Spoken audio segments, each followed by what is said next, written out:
Hey everyone, welcome to Black Arrow Gaming. I'm Bob, and this is the 7th episode in my 4th Age of Wonders 3 Advanced Strategy series. Before I do anything here, I want to do this because I clicked off of this, and I don't want to forget that my king has upgrade points to spend. I was just looking at them, but it discarded the notification when I was done.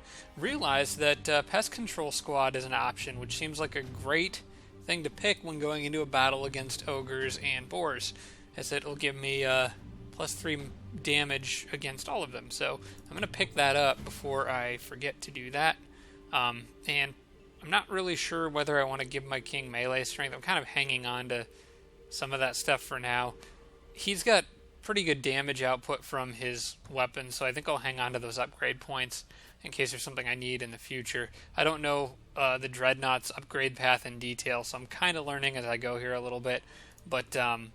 But I did want to at least get Pest Control Squad, because that gives me an immediate benefit for this battle, like right now. I don't know if it says plus 3 physical damage, so I wonder if that would help out like the Firstborn that just does fire damage, or if I'd have to actually physically hit it with the Firstborn. It doesn't say melee attack specifically. I'm wondering maybe the Theocrat's Sacred Arms ability would say something similar. Yeah, all units in the hero's army gain plus 1 spirit strength. I'm pretty sure that probably applies. I think the Pest Control Squad may only apply to melee attacks or possibly physical ranged attacks. I doubt it applies to the Forged Priest, but I guess there's only one way to find out. I think this army is the one I'm going to take into this ruin with me. It had been suggested to me. Oh, actually, I'll get to that in a minute here. First, let's go ahead and just go through the comments before I get carried away. I want to start with both Pedro Cringes, Jay Kincaid, and Tarsak, all three of them. Really the comment of the episode on this one, I think, because they noticed something that I did not. Up here on the surface, there's a dungeon and a crystal tree right next to each other. I've been looking for this all game. Perfect. That's exactly what I'm looking for, and that's definitely where my next city is going. In addition, I've got two other things here that I wanted to point out. There is a quarry, which makes for good machine units, although I probably won't build many in this city on account of the fact that I can build them in my other cities down here, which I've got plenty of quarries. But there's also a magic library up here, which could make for some amazing Forged Priests, because they're armored, so they'd get the Crystal Tree benefit and the magic library benefit. In addition, there's a Ziggurat out here, and I'm pretty sure that gives units like support units marked Blood Sacrifice. So if I could position the city perfectly to where it could reach all of these structures, that would be amazing. The only problem is it would take time to grow, so I'm not sure if I want to do that. Instead, what I think I'm going to do is send the spy drone up over there, scout the area out a little more, and probably focus on these structures in here. Don't know that I can reach the Ziggurat. The other advantage is that if I can position the city to be on the water, though, I could get the benefit of making a navy in a city that has access to the quarry. It would help with producing the boats. So there's several options up there, but basically this is the perfect city spot that I've been looking for. And as an added bonus, it's right next to a cave entrance, which goes right down in the middle of my cities. So that's perfect. Alright, so thanks for pointing that out to me, guys. Yeah, my eyesight's not great, so like seeing the enchanted tree on the edge of the fog there, I just didn't pick that up. So thanks for pointing that out. Let's see, Tarsak had mentioned a few things. First thing I wanted to point out is a good tip from him. You can dispel magic on your own units for extra XP. I don't know if I've mentioned that before, but like these Firstborns, when they hit Silver rank, I think. Actually, he should have it. Yeah, when they hit Silver rank, they get Dispel Magic, and any other unit that has it. So, like, for example, I was fighting up with my Druid army up here. I had buffed the Snake and then finished the battle with the Snake already buffed. I could have used this guy to dispel that buff on my Snake and get a little extra XP from him. The Snake could have still finished off the unit. I would have just walked away from the battle with more XP. So it's an interesting little trick you can use to dispel buffs on your own units to get a little XP out of them. You just want to make sure you do it at the end of the battle when everything's well under control. Tarsak also mentioned that the Sage Hut I picked up in this area it gives a bonus to one of the races, one of the, like when you send a group of units to clear it, the bonus of the race bonus that you get from it affects, it matches one of the units that cleared the structure. So like I cleared the structure with a dwarf, so that was really the only one it could have given me, was a race bonus with dwarves. I thought it was dependent on the race that was defending the structure, so I was wrong about that. So it seems that you just have to be conscious of what units you're attacking it with, or what units are actually moving onto the tile when you take the structure. So I thought that was useful information. Tarsec also mentioned that I might want to wait until the vassal city offers another reward for absorbing it. He is correct. I don't have a real good reason to pay to absorb them into my empire, so I may as well wait until they give me something good. Maybe they'll give me, I think they gave me some dwarves earlier in the game, if I'm not mistaken. Maybe they'll do that again, or give me some money to help towards buying the city, something like that. But I don't really need them in my empire, like right now. That can wait. So I think it's smart to wait until you get a bonus from a city and then absorbing it, because I'd hate to buy them on like the turn before they're going to offer me something good.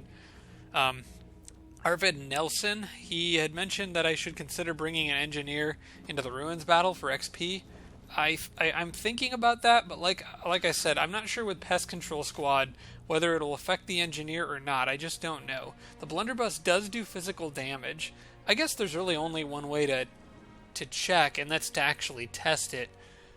So I'm probably gonna... I'm trying to decide which unit to leave out of this one. I really want the priest around just because I think it's good to have a support unit around. It'll be either that boar, or, well, actually, yeah, probably either that boar since it's not promoted, or the deep guard. But the deep guard is gold ranked, which makes me want to keep it around. Then again, I think the boars are probably tougher overall.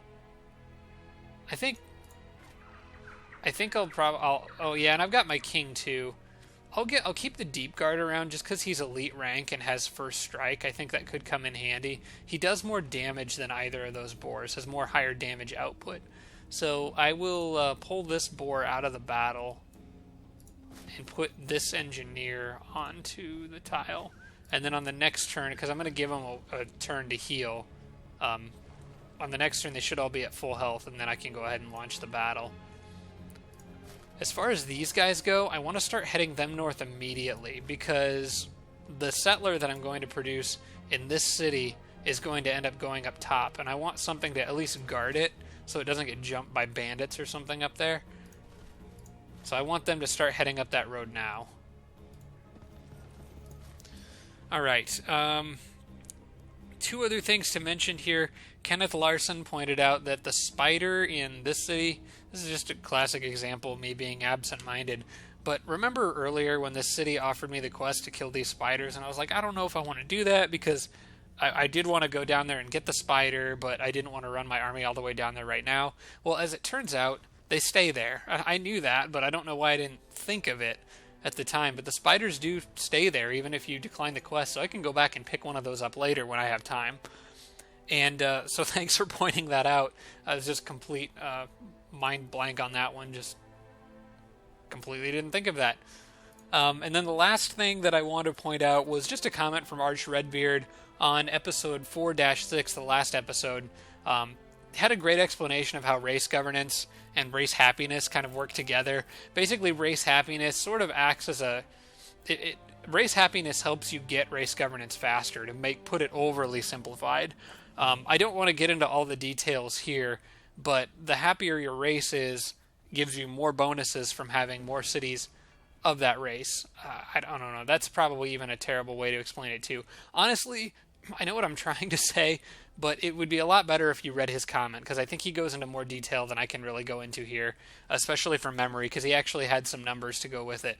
So check out his comment in episode 4-6 if you're more interested in learning about how race happiness plays into collecting race governance, and how that works in combination with the number and size of cities, which both have an effect on how quickly you can boost your relationship with a given race. Okay, that all being said, let's get into this. I've got the deep guard here. Oh yeah, he's way out there exploring. I forgot I hadn't quite finished this turn yet. Let's run him over and keep going this way. There is gold up there, so I want to pick that up. Oh wait, that's probably guarded by something. Yeah, so he can't do anything about that. Let's see, haste berries. I'll just keep running him around over here. I'm probably going to end up meeting somebody out here.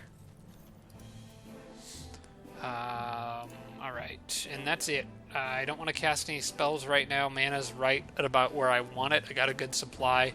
A slight, losing a little bit every turn, but I can get that back easily enough fairly soon.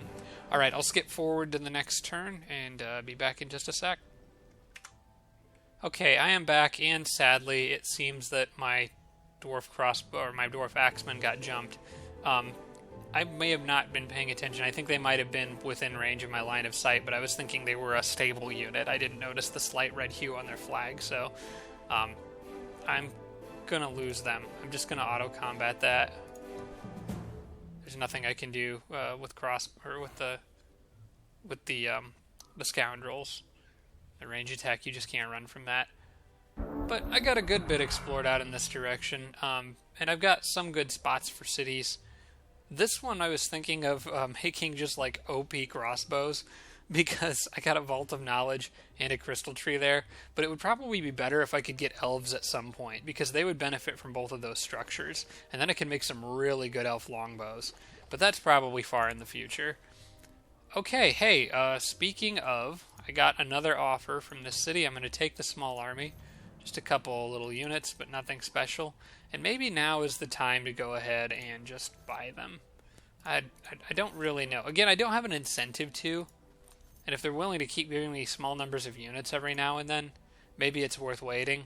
I was kind of thinking it would take place in like another few turns, and then maybe I'd be more ready to buy them. When I buy them, I have to think about protecting them, so... But I don't think I'm going to get them now. I'd rather be spending my gold to produce settlers and reach outwards. And definitely to get that spot up top. That settler's almost done. I can't wait for that. It's exactly what I've been looking for. I will go ahead and finish this road out here. Whoop. Alright. Something like this.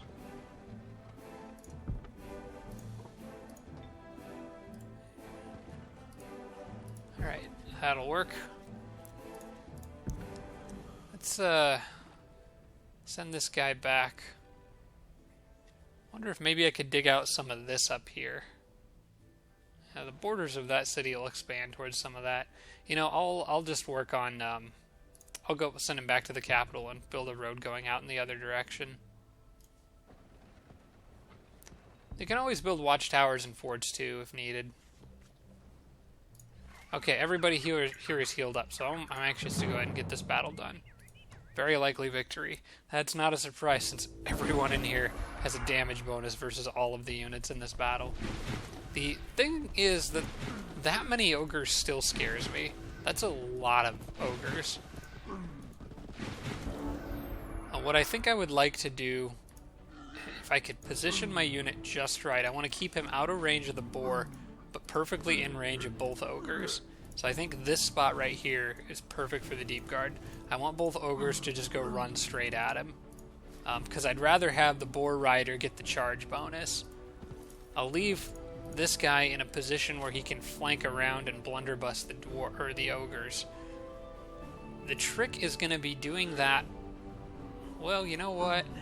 I think I could kind of block this off, and I don't think the ogre or the boar would go after them.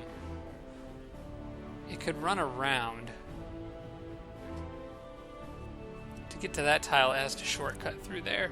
I'm pretty sure if I position these guys right here and put the boar rider there...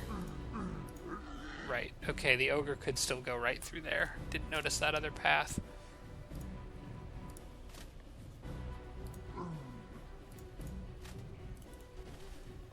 Alright, I think right here he'll be okay. I don't think the boar will go running through and take the free hit. So I'll stay there. And hopefully he'll go after the boar rider instead. My king, I'm gonna want... Oh man, I really want to buff... those hang on. Maybe they can get through. Okay, they can get through. I want to buff these guys with Enchanted Flames. And then, I can't quite get the Firstborn out of the way if I do that, though.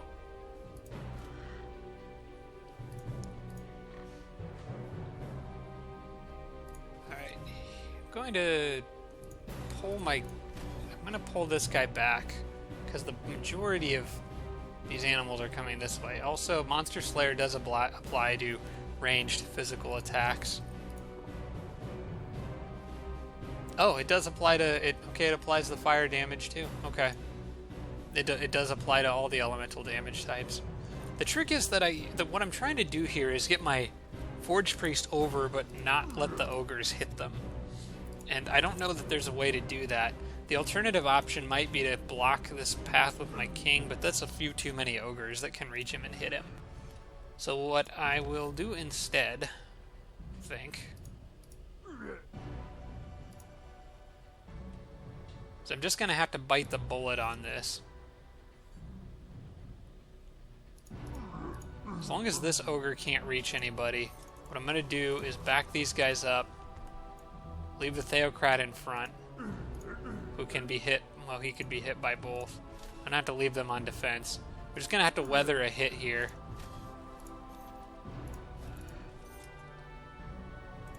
And I want to get that Theocrat behind me, actually. And maybe the king, too. Because I want to get the Guardian Flame. Oh, you know what? I'll put the king in the back.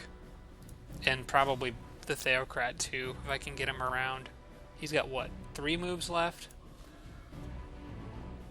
I'll put the king here. Get the Theocrat behind.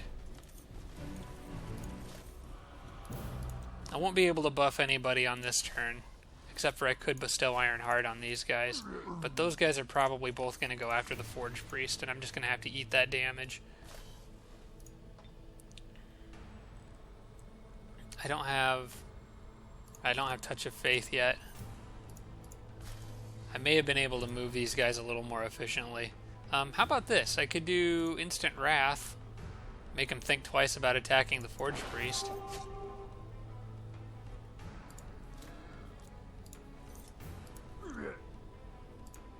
Alright, we're just gonna go with this.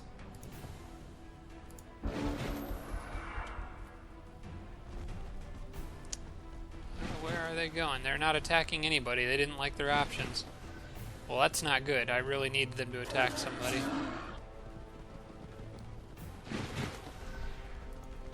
Now I'm wishing I didn't have Instant Wrath on these guys.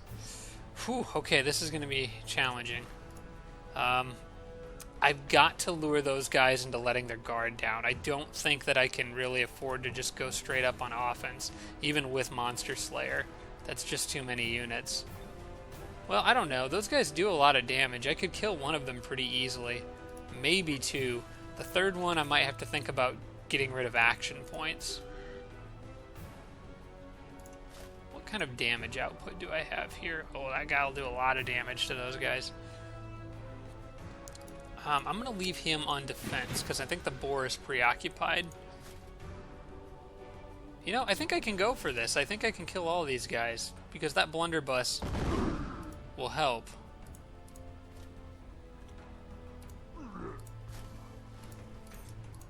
Alright, let's roast.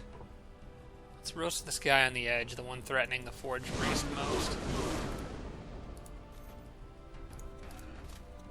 I want to be efficient with how I do this.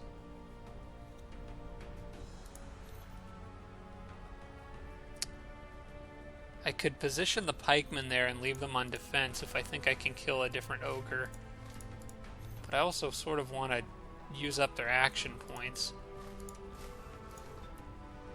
Thought I would do a little bit more damage than that. I didn't quite do the math right here.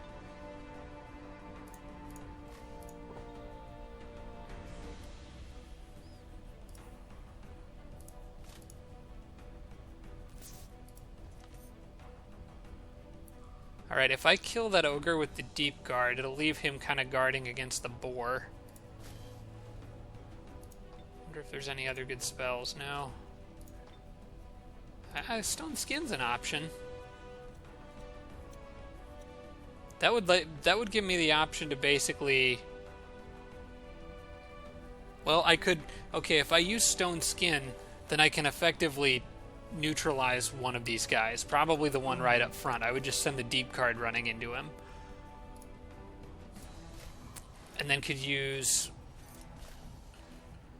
It's not perfect, but...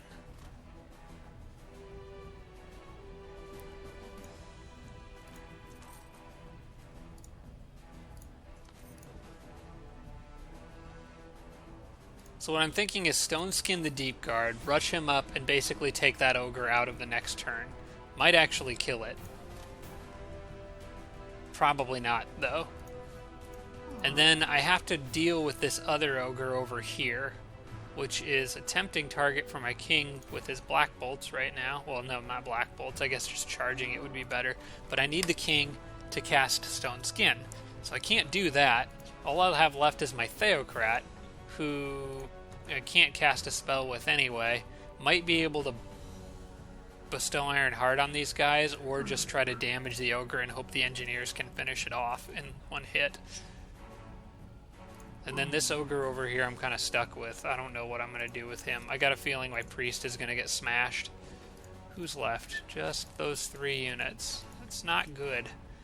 I just can't do quite enough damage with just these units.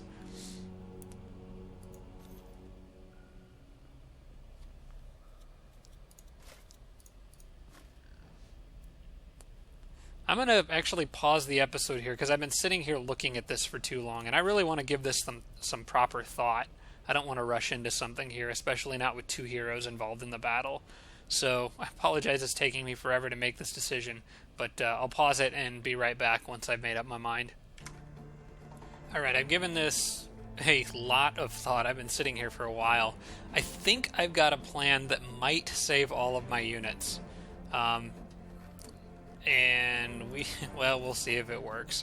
So instead of running this guy straight at that ogre, I'm going to use him to attack, but from a slightly different angle. What I want to do, there's a lot of moving pieces here.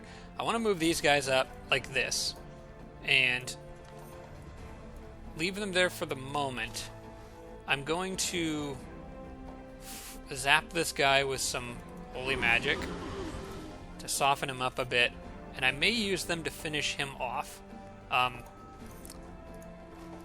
need to leave my king here because I'm worried about this ogre. I'm worried about one of the ogres running around and getting behind my Theocrat. I don't think they can reach. 1, 2, 3, 4, 5. I don't think they can reach. They can move 5 spaces.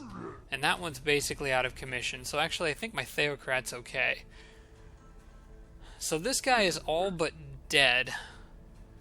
I am slightly worried about my Forged Priests here, because one thing I was thinking about is if the ogre runs in and hits them, he could kill them pretty quickly, but I don't think he would, because if he hits them, he's going to take damage from Instant Wrath, and then I'm going to immediately counterattack him.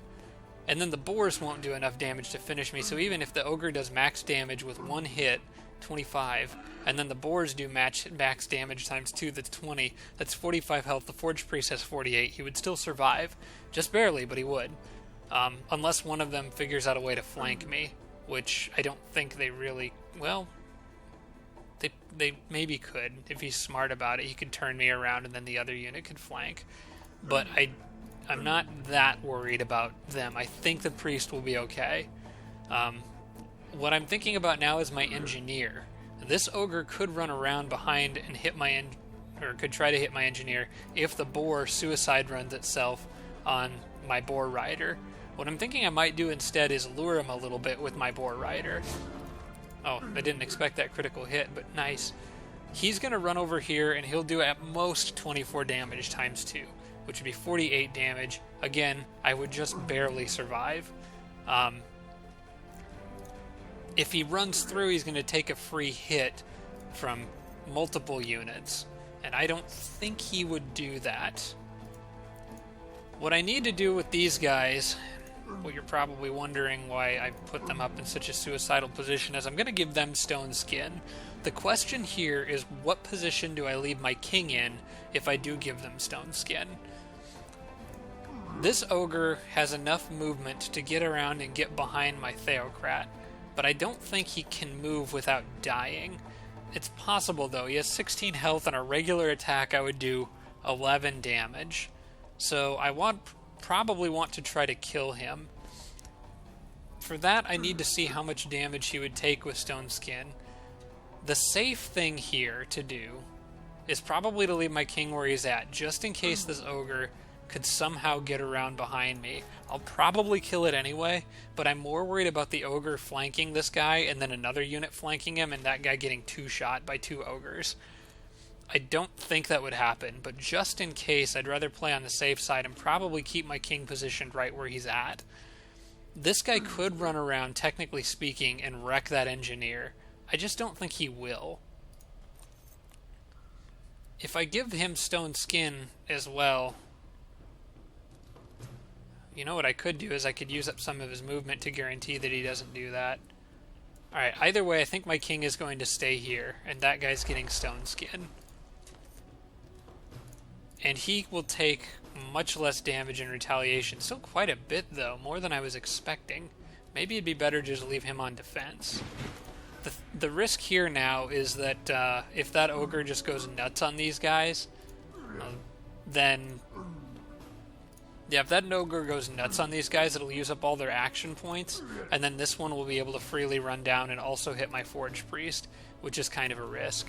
The alternative here, though, is these guys do have first strike, and I can maybe use that to my advantage, depending on who the boars try to flank. Oh, but I can't kill that guy in one hit. Probably best to leave them on defense. Technically speaking, they could kill my Forge Priest here. I guess we'll just have to find out if the computer's smart enough to do all that. What they should do is outright attack with those guys. No, they ran around. Aw, they did go for the engineers. Alright, well the Forge Priest will be okay.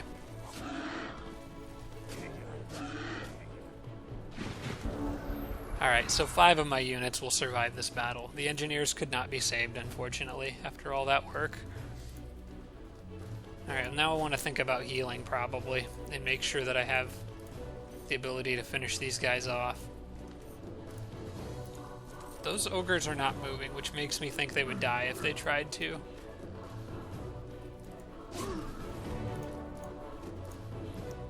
Let's see, I need healing buffs for a few different units. I'm going to keep them where they're at because it seems like that other ogre is preoccupied.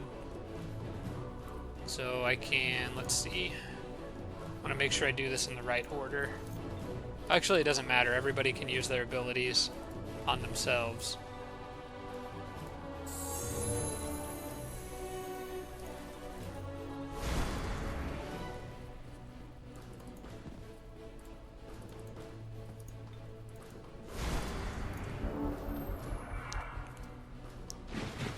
Yep, he's not going to move. Alright, well then, I guess, who wants XP? I'll give it to, I'll plink at him a little bit from back here with a longbow, or with the short bow, to give him some points, and then probably just finish him off. Oh wait, yes, just like I was talking about with Dispel Magic. I can actually Dispel Magic on my own unit for extra XP for the dwarves, who just leveled up. And... okay, I think that's it. So I'll just finish him off with my king. Sadly, one engineer did not make it. I'm not sure if there was a way to save him or not. If you got an idea, leave it below in the comments. Alright, razor projectiles. I don't really know who I want to give that to. I've already got... actually, that probably would be a good thing for my other druid to have. I don't know if I got... did I get inflict bleeding wounds on this guy already? Yeah, he's got an inflict bleeding wounds already, so I may as well just leave that on my king. It'll give him the inflict bleeding wounds ability. Not a bad thing to have. Alright, these guys need to go up as quickly as possible. I think they will beat the settler up there, so it'll be good. I think what I might do is two things here. I think I need to leave some units down here just in case enemy units come this way, so I have something to defend with. Probably leave them hanging around near that cave entrance so they don't get outnumbered. I think my king's army is going to go up. I need to split these armies too, because the Theocrat should probably be leading his own group. So I will send the Theocrat... Actually, I'll probably send the Theocrat up and out, and leave the king down here, because he's a dwarf, I guess. Might make sense. Have the Theocrat go to guard the new city. And I'm not to think about who I'm going to put with each army. I think one boar rider and axeman for each. The engineer died, but I'm going to leave him with my king. Excuse me, the Theocrat's army is a little more melee heavy, so they should probably get that deep guard. And anyone else who does melee. I'll give him the Forge Priest because they could use... Well, the Theocrat is a healer too. Maybe they could use some range damage. I guess I'll give him a crossbow. And then who to finish it out with? Should my king's army retain these soldiers? Or should the Theocrat's army have one going up north or going up and out of the caves? I think I'll give one more to my Theocrat because he's going to be going further away from where I'm producing units. Let's see here. He's got axeman. I'll go ahead and give him another axeman. Just because with the extra spirit damage, that'll be nice. It's a pretty melee heavy army with just a little bit of range support. And then they will go up and out to protect the settler, while my king's army can probably hang around this area, maybe do a little bit of exploring, but for the most part play it safe, I think. Alright, I don't want to get Embrace Darkness yet. I'm not quite ready for that. Domain of Earth actually is a good one. That would be a good one for me to start casting on all of my cities. That would make them significantly happier.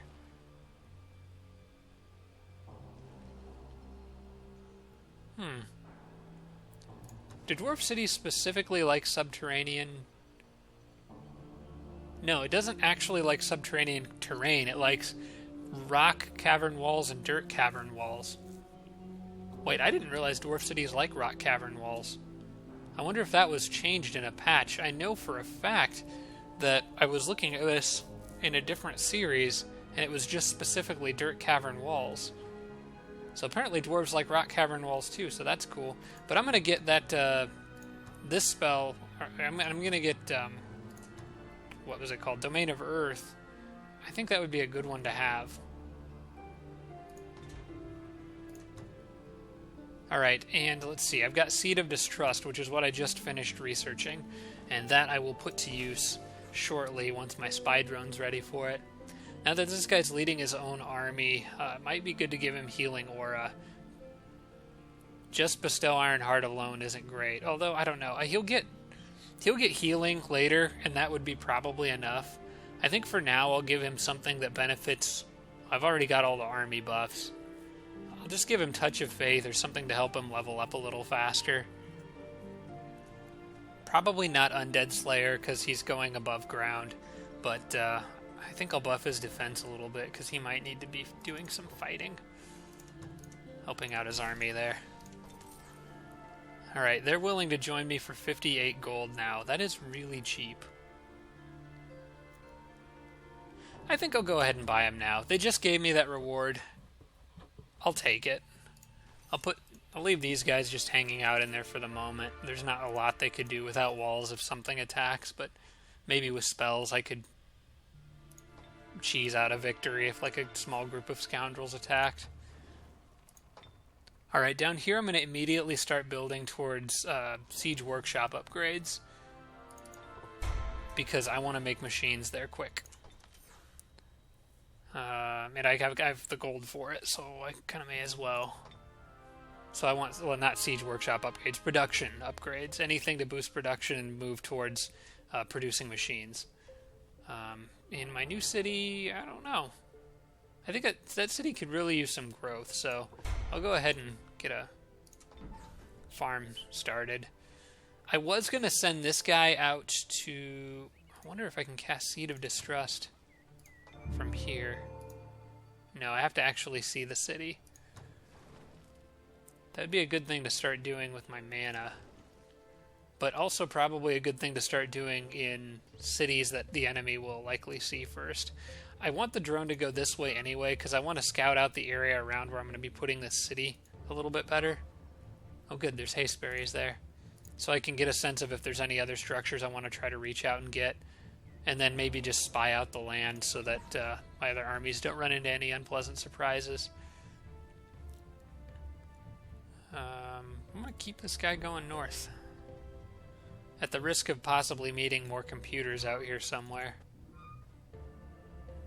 What is that? It's more water over there. I'll stay on the river for the moment. Alright, then these guys are off to go slay some undead. And heal a little bit while they're at it. They're pretty beat up. I wonder who's slowing everybody down. Oh, it's the elf archer. Slowing everybody down. That's alright. I'll disconnect him from the rest. Oh, they can't move that much faster. We'll just keep everybody together. I'm gonna abort that spell, because I'm not doing anything with it. If I spot another city, I'll try to remember to cast that. And this guy ran into the dead end, that's right.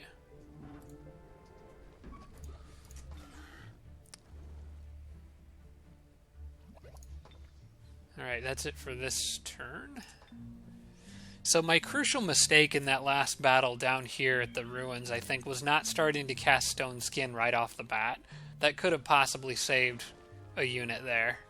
But if I had spent my first turn and got that cast on an extra unit, because there's really no reason not to when you're being charged by a group of melee units. There's no ranged attackers in that group. So I kind of deserve that engineer loss, because not casting Stone Skin early was definitely a mistake. But this is how I learn, I guess. I have to make mistakes first. Anyone who's watched my series for any length of time would probably know that by now. Alright, I think I'm going to pop into that ruin again on my way over there and see if there's anything I can clear out of this one. This episode could be all about just clearing ancient ruins. I wanted to make a little more progress than this. Unfortunately, I'm not getting as much done in this episode as I was hoping to. Let's see. Let's walk one person on there and just spy out what's in there and then decide who needs to come. Okay, this is the one that... Oh, yeah, this is the one that's got a lot of monster hunters, apprentices, and bards. So a very different type of battle here. I think I could still do it. I've got good units. Are there any elves in there? High Elf Bard, Tigran Bard, Tigran Hunter, Dwarf, Frostling. The High Elf Bard would be weak to the Swarm Darter if I brought them along. Well, I know for sure that I want the hero in and the two animals. As far as the rest go, not as sure. The Swarm Darter is really always useful. Especially in the ruins when I could guard him with other units. But the Berserkers do have a lot of range. The Elf would do more damage overall, I think. But the Swarm Darter is promoted. I'll bring the Swarm Darter in for this one. He'll be my ranged unit. I want the Forge Priest because it's always good to have a support unit around. And then probably the Boar because he's a tier 2. This army, I think, should be able to handle this. Now, I need to be more conscious about using Stone Skin this time around. Because I gotta remember I have that on my king. I was hoping they didn't, or I was kind of hoping they did charge me, so that's too bad. I can cast Root Spears a bunch. So, actually, maybe them not charging me is a good thing, because I can force them my way with Root Spears. And this gives me a chance to buff my animals. With this many ranged units, though, I'll probably avoid casting Stone Skin unless it becomes clear that one of my units has to fight those monster hunters. Or, not monster hunters, berserkers. Wait, are there berserkers? There are no berserkers in this battle. I'm just so used to being there They're being berserkers. Let's see. I need to make sure I also watch out for those High Elves' ability to charm. Alright, let's begin by moving in the general direction I want to attack from, and then buffing some units. I want to probably hit and kill one of those bards right off the bat, so my army should probably start moving in this direction. I'll begin by awakening spirit on those spiders.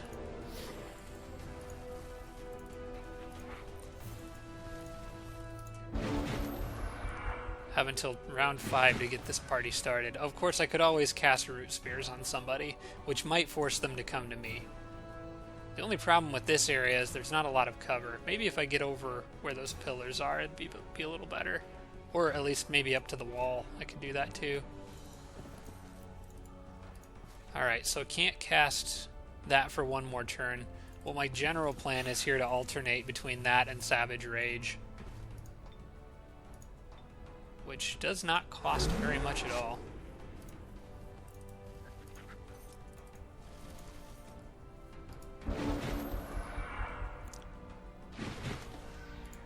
Alright, round 3. I need to be attacking by round 5.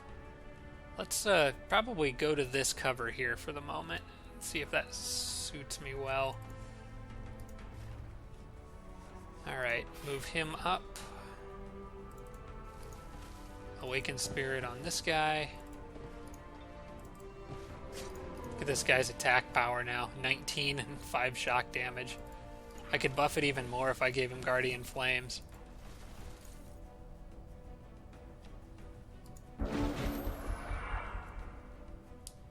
Oh, here they come. Do not charm my hero. Okay, that could have been bad.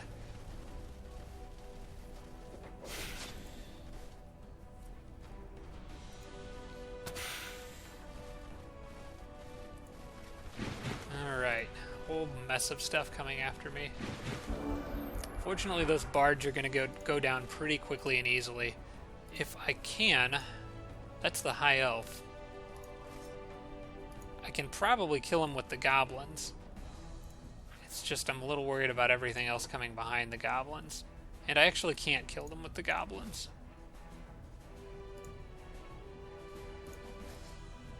Ooh, that's a Frostling Monster Hunter. He won't like my fire damage very much. The problem with the Monster Hunters is they got all those Animal Slayer bonuses.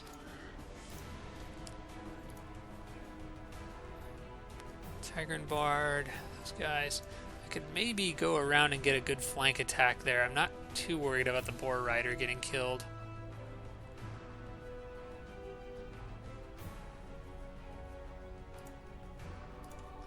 The Spider also has the option to web something, but I don't see the point of webbing something if I can just outright kill it instead.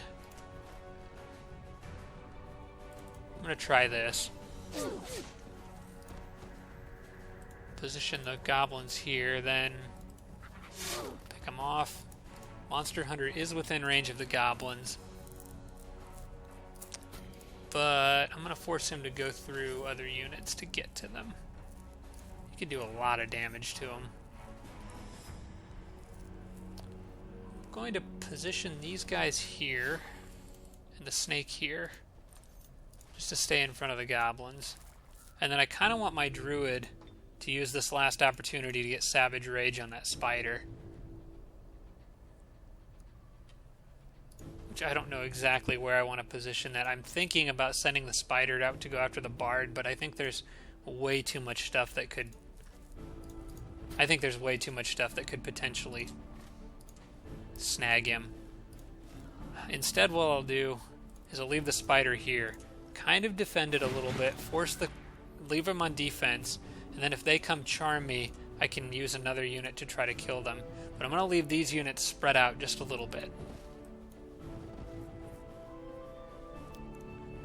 Oh, this guy's morale is just completely gone. Alright, let's get Savage Rage on that spider. Leave the snake on defense. Defense. Man, these battles are tough. Alright, I was hoping they'd try to charm that one. Even if they succeeded, it wouldn't have been able to move, and I should have been able to kill him pretty quickly. That did a lot of damage. I think it's Guardian Flames time on those snakes. Alright, now I've got good options for trying to... That's fine. Now I've got pretty good options for what I want to web. I don't know if I really even want to try to range attack anybody with this guy. Oh, that's the wrong unit for me to range attack anyway. That's a Tigran. I'd be much better off going after the Frostling. Alright, let's back these guys up. Have them damage the Tigran, I think. I want those monster hunters dead sooner rather than later, because... Let's see, that I can nuke the Frostling one at the risk of my snake. Maybe I'll just have this guy heal the snake.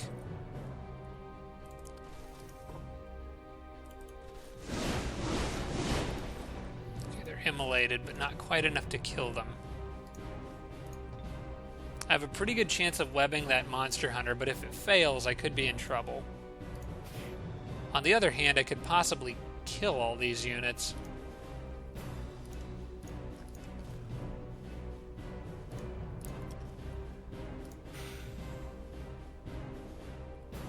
I could definitely finish off that one with either unit.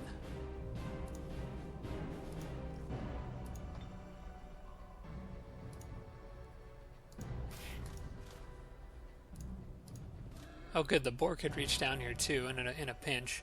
I think the boar needs to fall back though. He's taken a lot of damage from all those apprentices. Which would be too close to the snake, I think, if I moved up. I would rather use this guy to finish off that Frostling, I think.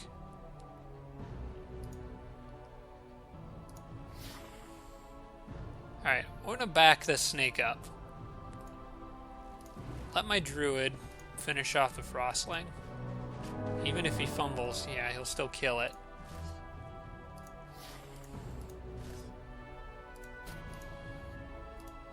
The spider has more health than the snake, so I'm going to leave the snake back kind of behind the spider in a defensive position. And I want to get my boar rider probably back down over here. I think that's okay. The Forge Priest is good and tough. He can handle a few hits. Whoa, whoa, whoa, whoa, whoa, whoa, whoa. No. No, I don't want to surrender. Leave that spider and snake on defense for now. And hopefully Savage Rage can come into play soon here. Is my king under, or my hero under any real threat? Now that I think of it. I don't think so.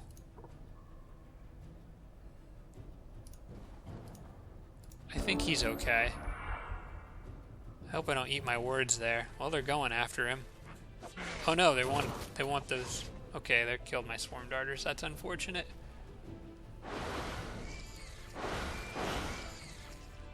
Well, fortunately, the swarm darters would not have been particularly helpful against the undead.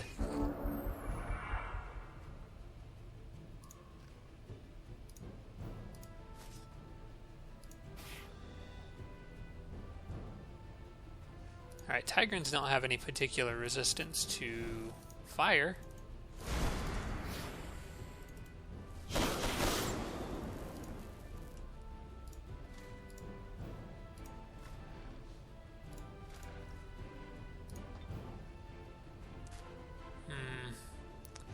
I think those apprentices I'll leave for the next combat round. I don't want to do anything risky and lose my spider.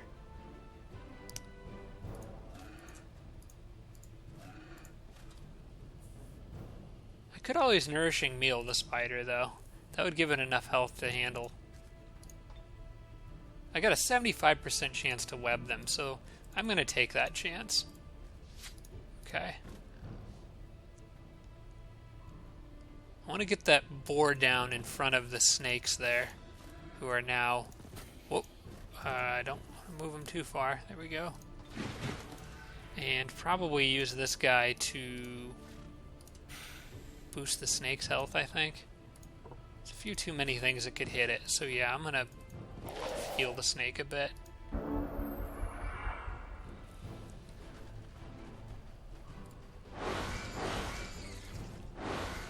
Alright, I should be good.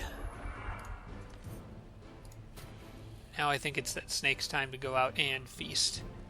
Now is when I want to go on the offensive. The Frostling Apprentice is where I need my hero here to be going after. This might be a situation where the gun comes in handy. Ouch.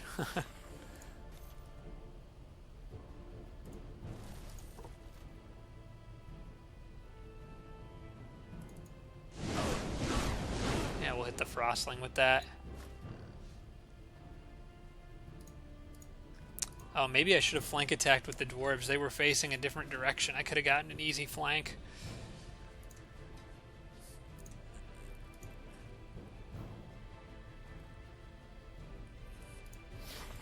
Would like to do this without making my spider take an extra hit. Well, he's a dwarf boar rider. He's a tough old guy. I'm sure he can handle a hit from a sorcerer, who will actually burn out on the next turn. Kind of want the XP from that kill, though.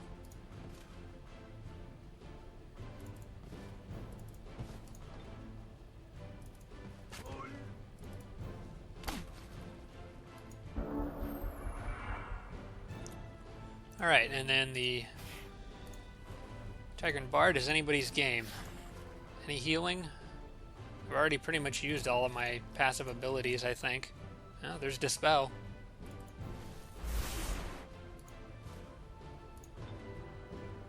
And we'll give the XP to the snakes.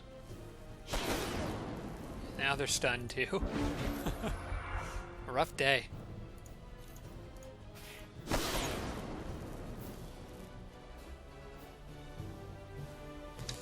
Alright, I could have gone slightly better, but again, tough battle. I think only losing a Swarm Darter isn't the worst thing that could have happened there. Oh, well here's me being dumb. Should have put items on my hero in advance, who now, by the way, is more than immune to fire. That might probably kind of a waste of one of these two things. Who else could use fire protection?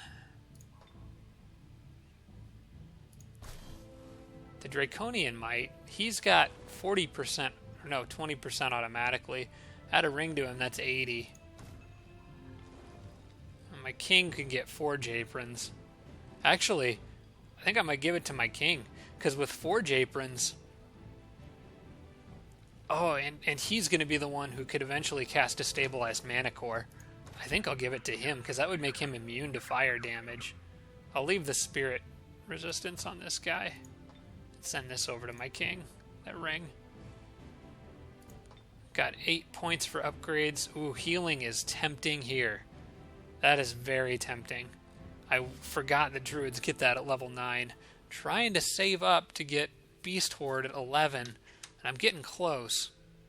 I just don't... Oh man, but healing would be really useful, like right now, because I need it going into the next battle. I'm gonna stick with the big picture here. I'm going for Beast Horde as soon as I can get it. I need that to clear some of these tougher structures. Once I have that, levels will come, but I'm gonna wait. I've got 2 healers here. They're not great healers, but they'll do the job. I'll have to hold off on attacking that camp for a couple turns maybe, but I'll get there. In the meantime, maybe I should... I'll hang out nearby. I hate to waste time just sitting around healing. I'll hang out in these trees. If undead come this way, maybe there's a chance that they won't be able to move onto the trees. I just don't want to get surprise jumped by something. And then I'll leave these guys kind of behind. I'll give them a chance to heal, and then maybe in a couple turns they'll be ready to go fight that undead camp. Here's hoping it doesn't spawn like an Archon Titan, like 2 Archon Titans between now and then. I should be paying more attention to those items and do that at the beginning of the turn rather than the end.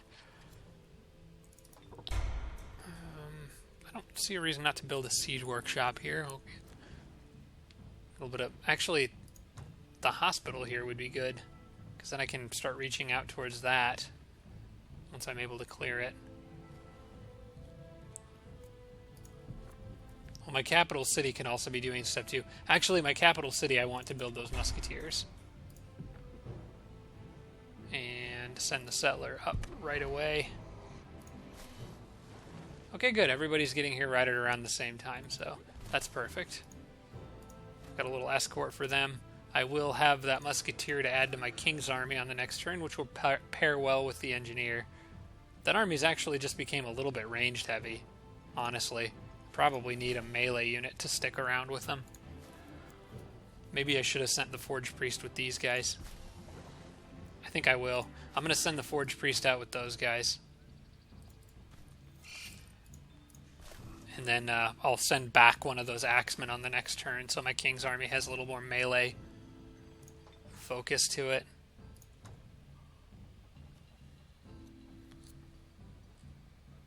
Even though that do lose the Divine or Sacred Arms bonus, I think it's still probably good in the long run.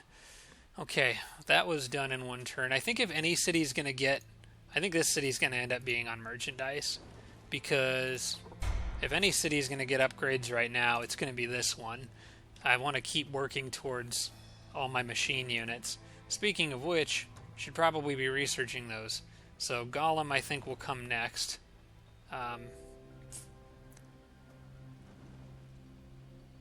Armored and machine... Okay, that's a passive empire upgrade. Will take effect as soon as I get...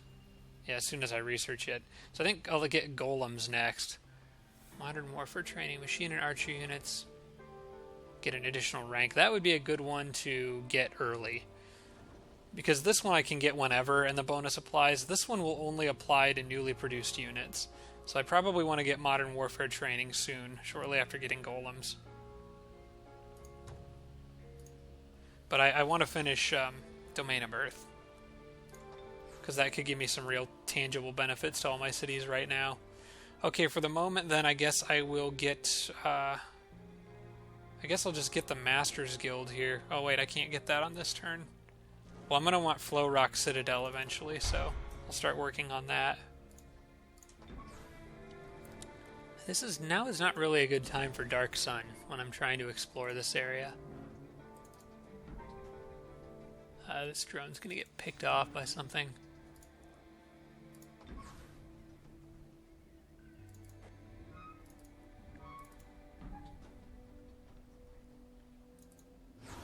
Oh, I found another city. And another boneyard. Wonderful. That one's far enough away from me, I'm not going to worry too much about it. I hate Dark Sun. It's just not helpful at all right now.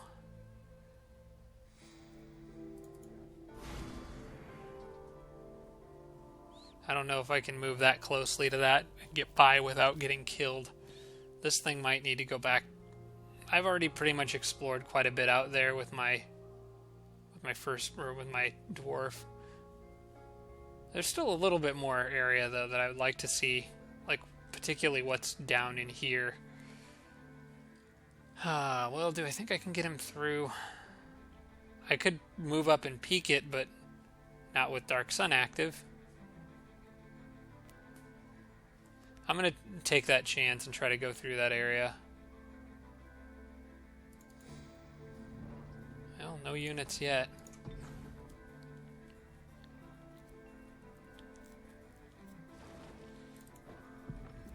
I want to build the road as originating from this city.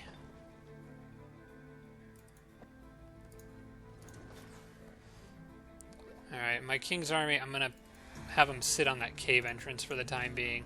If anything comes through there, they can only send one army at a time. And I think that's it. Alright, well I need to wrap this episode up here. We're coming up on an hour, so I'll go ahead and end this one here, and then in the next episode we'll just keep it going. Hopefully I'll be able to get that new city up and running. Thanks so much for watching, everybody. I really do appreciate it, and I'll see you in the next episode.